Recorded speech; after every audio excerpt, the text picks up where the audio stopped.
Bonsoir à tous, merci d'être avec nous sur TV78. Nous sommes le lundi 13 mai, voici les titres.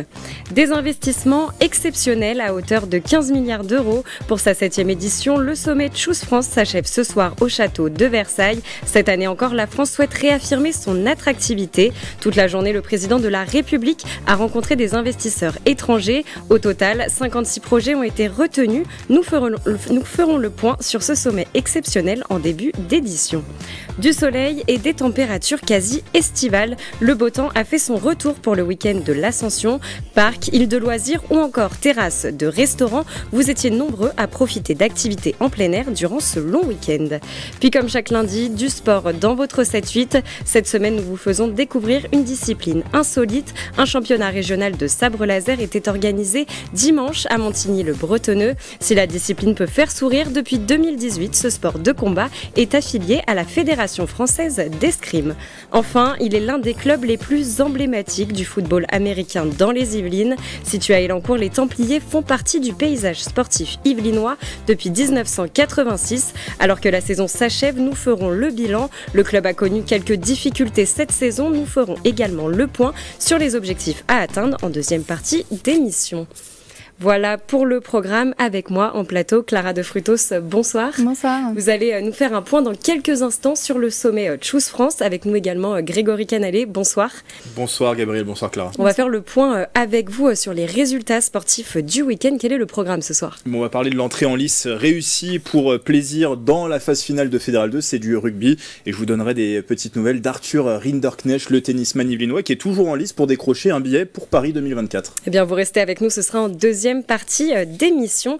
Je le disais, la 7e édition du sommet Choose France se tenait aujourd'hui au château de Versailles. 180 patrons d'entreprises étrangères ont fait le déplacement. Clara de Frutos, cette année, l'Élysée a de nouveau mis le paquet. Oui, depuis sa création en 2018, ce sommet est devenu un passage obligé pour les grands patrons internationaux. Et comme chaque année, l'événement a pris ses quartiers au château de Versailles. Mais alors, Choose France, c'est quoi ? C'est une initiative qui a été lancée par Emmanuel Macron pour renforcer l'attractivité de la France. Le but, c'est d'essayer de convaincre les dirigeants d'entreprises d'investir en France. En d'autres termes, investissez chez nous plutôt qu'ailleurs. Un enjeu significatif aussi, car la France serait le pays le plus attractif d'Europe pour la 5e année consécutive devant le Royaume-Uni et l'Allemagne. Et qu'est-ce qui est prévu cette année, Clara ? 180 chefs d'entreprise étrangers étaient attendus. Parmi eux, les patrons de Coca-Cola, des dirigeants d'IBM, d'Amazon ou encore d'AstraZeneca. Mais cette 7e édition, elle était surtout marquée par cette annonce. Choose France doit donner lieu à plus de 15 milliards d'euros d'investissement dans le pays pour un total de 56 projets et 10 000 emplois pourraient aussi être déployés dans toute la France. On écoute à ce propos Charles Rodwell, député de la première circonscription des Yvelines, qui était sur place. Et aujourd'hui, le fait qu'on soit un sommet record, eh bien, c'est tout simplement le fruit du succès de la politique que nous menons, qui est reconnu par tous les investisseurs. C'est parce que, déjà, nous sommes dans un lieu absolument magnifique. C'est parce que nous avons tenu notre ligne politique malgré toutes les crises. Et c'est parce que nous leur promettons de continuer à rendre la France extrêmement attractive.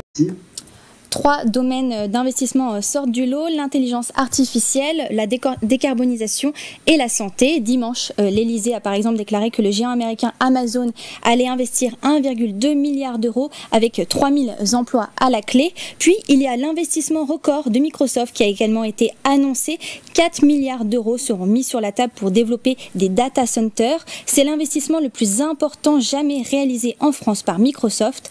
Un nouveau centre de données de Microsoft doit être implanté dans l'est de la France. Les sites existants en région parisienne et près de Marseille seront quant à eux étendus. Et du côté des Yvelines, ce sommet, est-ce qu'il aura des conséquences ? Oui, alors pas dans les Yvelines même, mais sur le plateau de Saclay. IBM va miser sur l'informatique quantique avec 45 millions d'euros d'investissement, un montant qui permettra au géant américain de l'informatique de développer son laboratoire IBM France Lab Paris-Saclay lancé en 2019. L'initiative prévoit également le recrutement d'une 50aine d'experts d'ici à 2025. Vous l'aurez compris, cette année, Choose France a mis la barre haute et pourtant en 2023, 28 projets avaient été annoncés lors de cet événement pour un total de 13 milliards d'euros. C'était un record depuis la création du sommet. Eh bien, merci Clara pour toutes ces explications. Allez, tout de suite le point sur le reste de l'actualité dans les Yvelines.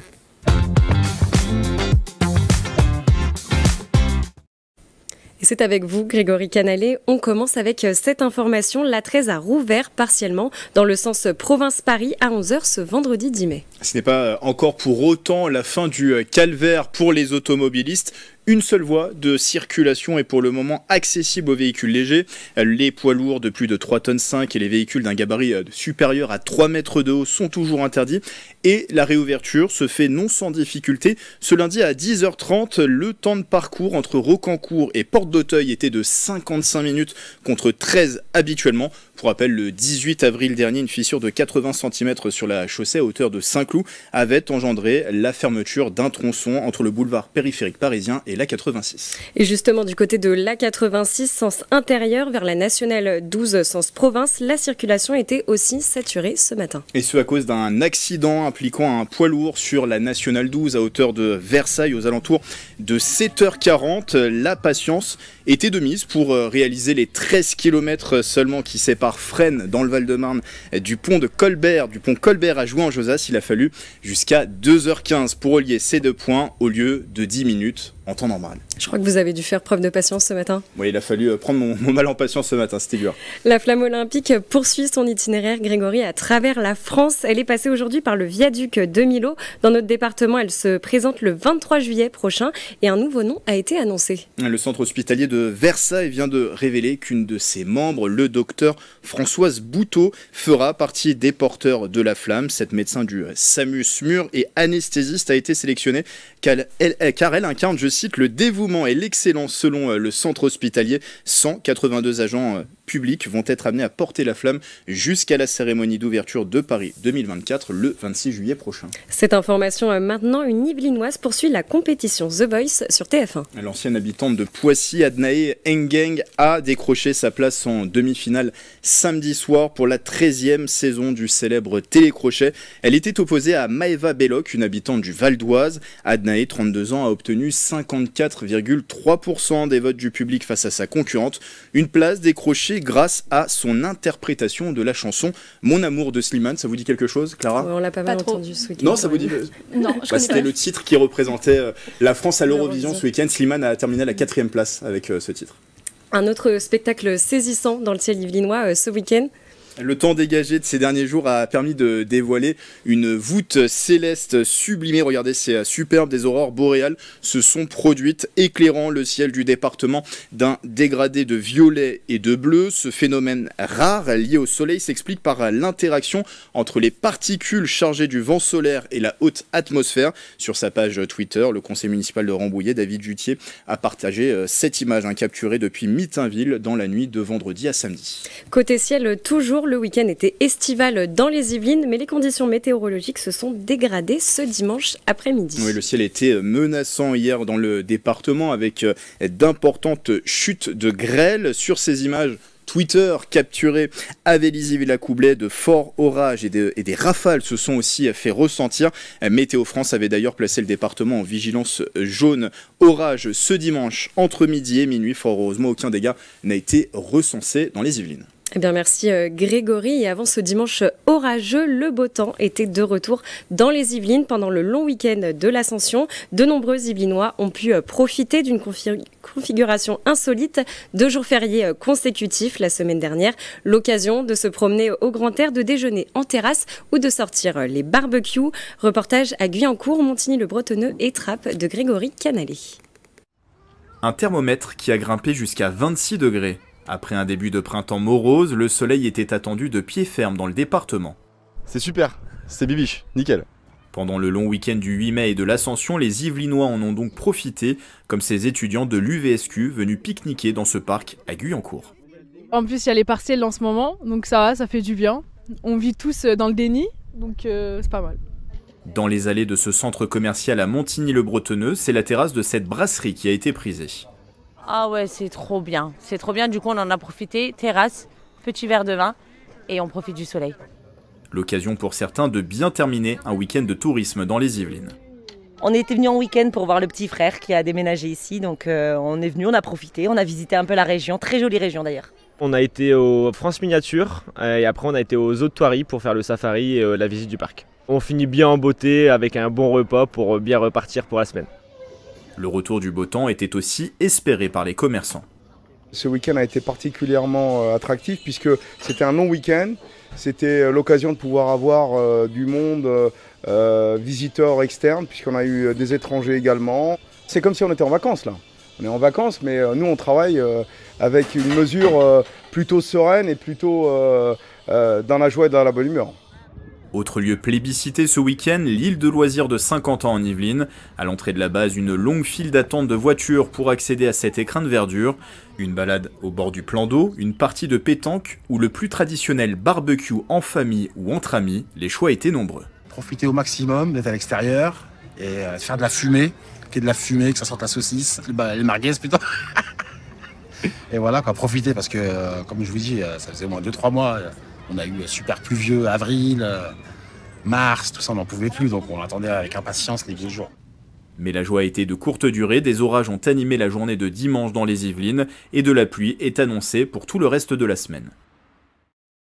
Les 4 et 5 mai dernier, les SPA ouvraient leurs portes. Le site de plaisir propose près de 300 chiens et chats à l'adoption. Problème, alors que l'été n'est pas encore arrivé, le refuge est plein et les abandons continuent. Les explications de la responsable du site au micro de Mélanie Poquet.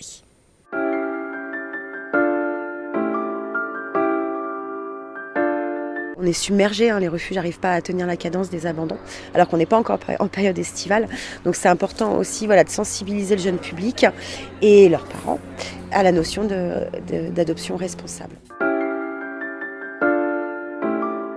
Avant d'envisager d'acquérir un animal, il faut penser à tout ce que ça implique.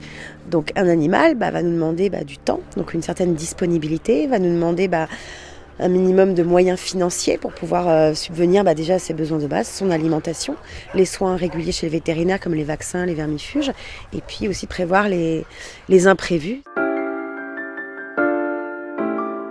On va échanger avec la famille sur leurs conditions de vie, leur expérience, leurs attentes aussi. Et puis pour pouvoir leur proposer un animal, donc soit celui qu'ils auront vu, soit au refuge ou soit en amont sur le site internet.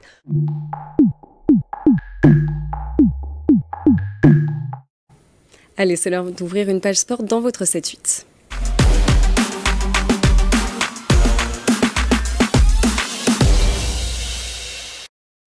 Et c'est avec vous, Grégory. Malgré le long pont du 8 mai et de l'Ascension, les Yvelinois étaient sur le terrain ce week-end. Pour commencer, vous nous donnez une bonne nouvelle en rugby. Entrée en lice réussie pour plaisir dans la phase finale de Fédéral 2.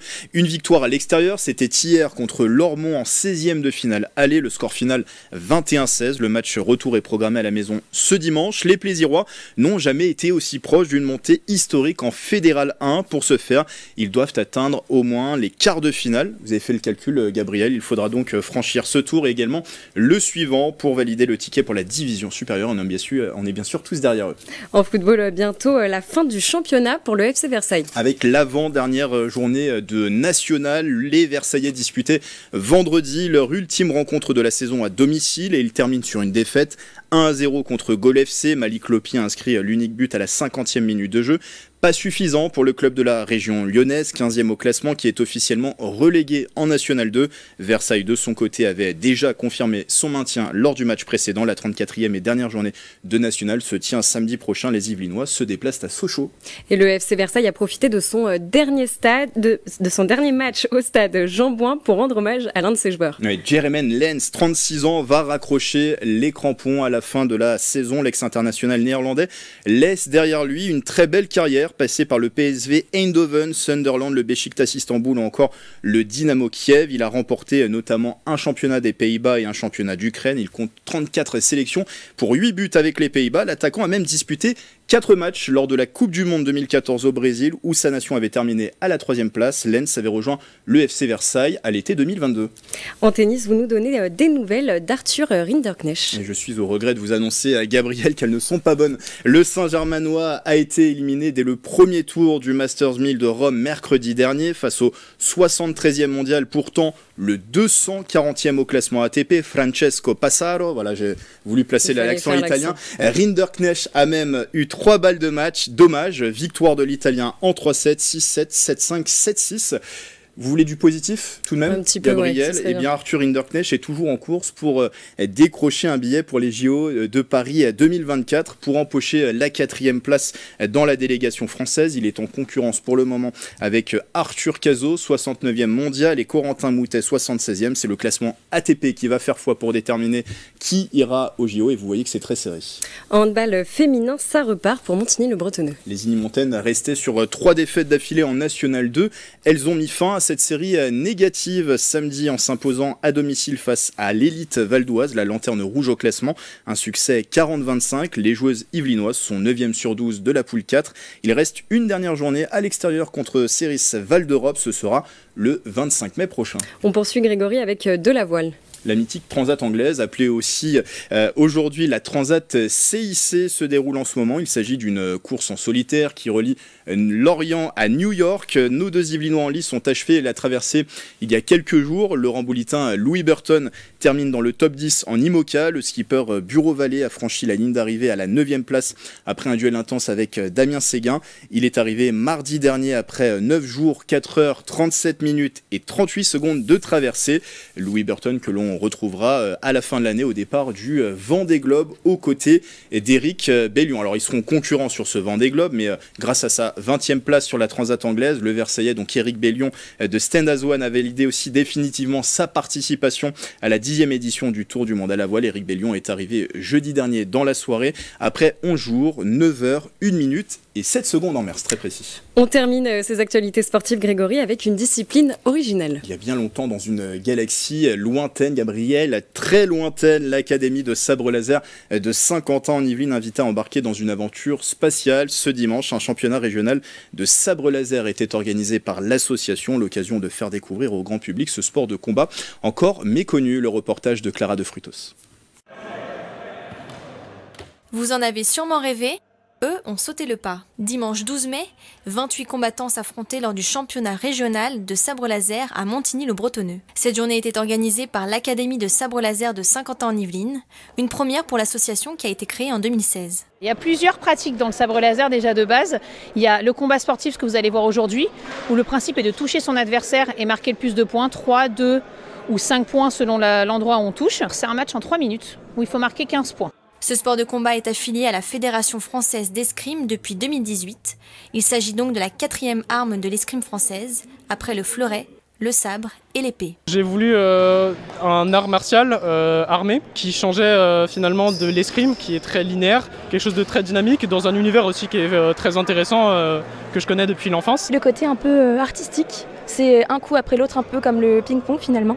C'est pas que du combat brut, et puis je trouve ça très amusant. C'est le côté, oui, combat dans une arène un peu chorégraphiée. Pour pleinement embarquer dans l'univers spatial, plusieurs animations étaient également proposées durant la journée.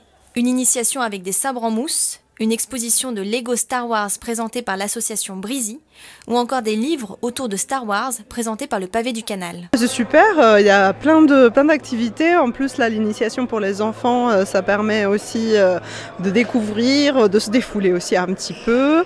Et puis voilà, tout est super bien organisé. Il y a plein de stands avec des activités pour chacun. Ah, c'est génial. Et puis, oui, c'est très bien organisé. Puis avec l'exposition de Lego au fond, c'est vraiment très sympa. Très sympa, ouais. L'initiation, non, elle est vraiment très contente d'être là.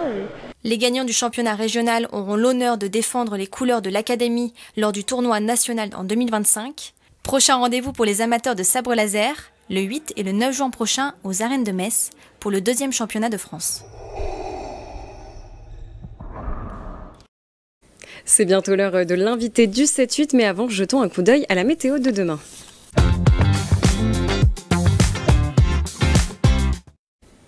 Et la pluie et les nuages font leur retour demain sur l'ensemble du territoire. Du côté des températures, comptez entre 14 et 16 degrés dans le département. L'après-midi, la pluie laisse place à un ciel nuageux. Il fera 15 degrés à Rambouillet et 16 degrés à Houdan, Versailles et Mantes-la-Jolie. Et demain, mardi 14 mai, nous fêterons les Mathias. Tout de suite, l'invité du 7-8.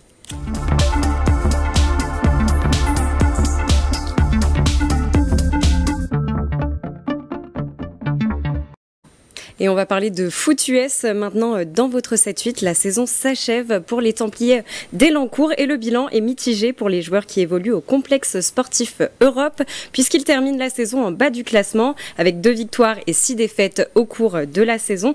Pour en parler avec nous en plateau, l'entraîneur Alix Wemba. Bonsoir, merci d'avoir accepté notre invitation. Alors la saison, elle se termine pour vous. Un bilan, on l'imagine, qui n'est pas satisfaisant. Vous êtes 4e et dernier de votre poule. Devant vous, les Myrmidons de Savigny-le-Temple, les Dragons de Paris et les Météores de Fontenay-sous-Bois. Quel est votre sentiment vis-à-vis de ce résultat ? Résultat un peu mitigé. C'est vrai qu'on est dans le bas de tableau.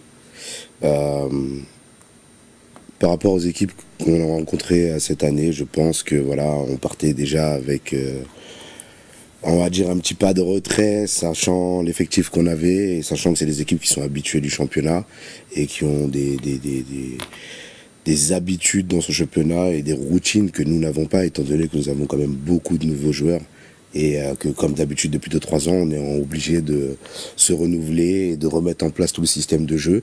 Et c'est assez difficile. Oui, c'était une année qui était particulière. Vous êtes en reconstruction. Il y a près de 70% des effectifs qui étaient nouveaux. Ça joue dans le résultat ? Oui, ça joue dans le résultat. En plus, ce qu'il faut dire, c'est 70% des effectifs complets au global. C'est-à-dire que ce soit dans le bureau, que ce soit au niveau de la gestion, de la direction, tout est en train de se renouveler. Et c'est bien en place en plus en ce moment. Mais c'est vrai que ça se ressent à la fin. Quelles ont été les principales difficultés que vous avez rencontrées durant la saison ? On le rappelle, il y a 2 victoires, 6 défaites. Quelles ont été les difficultés ? Alors, premièrement, les blessures. Ça, on peut rien y faire. C'est le sport, c'est comme ça. C'est les facteurs incontrôlables. On n'a pas le choix. Deuxièmement, je dirais avoir des nouveaux joueurs. Mais c'est pas une difficulté en soi parce que c'est prévu déjà à l'avance. Une personne qui n'a pas eu un cursus complet de football américain, qui n'a pas commencé dans les catégories jeunes et qui se retrouve lancée dans un championnat national, c'est un peu difficile. Donc ça met du temps à avancer. C'est pour ça qu'on finit mieux la saison qu'on la commence. C'est notre quotidien depuis 2-3 ans, on le sait. Grégory ? Oui, vous avez senti une progression sur la saison, justement ? Exactement. Si on voit sur le dernier match, on gagne le dernier match et on perd à l'aller. C'est le même effectif qu'ils avaient. Moi j'avais des titulaires qui étaient absents. Le match d'avant, on accroche les Myrmidons 7-6 avec une petite décision arbitrale litigieuse sur laquelle on voit la vidéo qu'on gagne le match normalement. Bref, on perd aussi chez eux à l'aller. Voilà. Donc je vois le groupe évoluer, je vois le groupe s'étoffer. On a beaucoup plus de licenciés cette année que l'année dernière.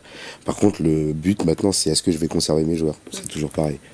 En début de saison, vous aviez augmenté le nombre d'entraînements, passant de 2 à 3. Est-ce que ça porte ses fruits ? C'est essentiel. Ouais. En fait, c'est essentiel non seulement pour le groupe de seniors, mais aussi pour le groupe de juniors qui vient s'accrocher à ce rythme de 3 entraînements pour pouvoir faire cette passerelle.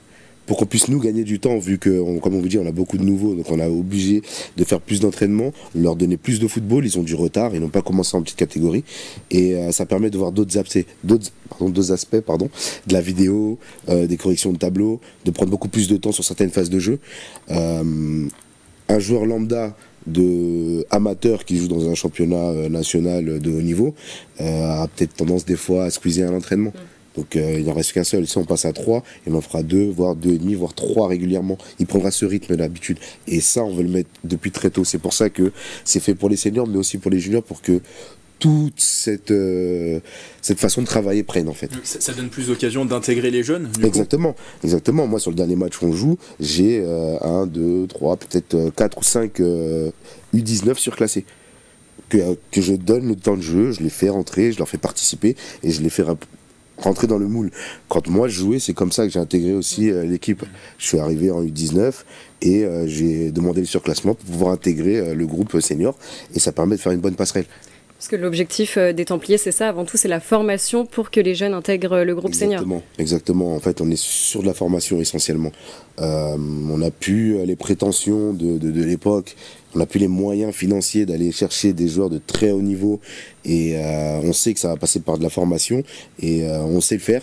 On a les qualités et les entraîneurs et le potentiel de pouvoir former. Après, il faut garder. Justement, vous avez fait beaucoup de recrutements ces 2 dernières saisons.